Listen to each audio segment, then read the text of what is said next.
একদল চাঁদাবাজি করে পালিয়েছে, আরেক দল চাঁদাবাজি করুক, তা হতে দেওয়া হবে না। চাঁদাবাজির মতো ঘৃণিত কাজ না করতে নেতাকর্মীদের নির্দেশ দিয়েছেন জামায়াতে ইসলামের আমির ডাক্তার শফিকুর রহমান। শুক্রবার সকালে যশোর কেন্দ্রীয় ঈদগাহে জামায়াতের কর্মী সম্মেলনে প্রধান অতিথির বক্তব্যে তিনি মন্তব্য করেন। তিনি আরও বলেন, ফ্যাসিস্ট সরকারের পতন হলেও এখনও দেশে তাদের সিন্ডিকেট ঘুরে বেড়াচ্ছে।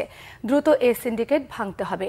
দেশের সংখ্যা লঘু, সংখ্যা গুরু বলে কিছু নেই মন্তব্য করে তিনি বলেন, সবাই এই দেশের নাগরিক। এখানে মুসলিম, হিন্দু, বৌদ্ধ, খ্রিস্টান সবাই মিলেমিশে বসবাস করতে হবে।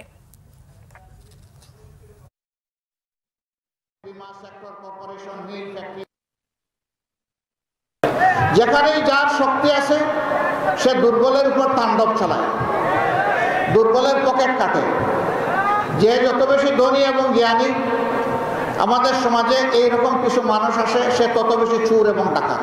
বাজারে এখন আগুন, মানুষের পেট ভরতে হয় এখন আগুন দিয়ে। দ্রব্যমূল্যের অগ্নিমূল্য, আগের সিন্ডিকেটগুলো এখনো সরকার ভাঙতে পারে নাই, তবে ক্ষেত্র বিশেষে সিন্ডিকেট না ভাঙলেও সিন্ডিকেটের হাত বদল হয়েছে।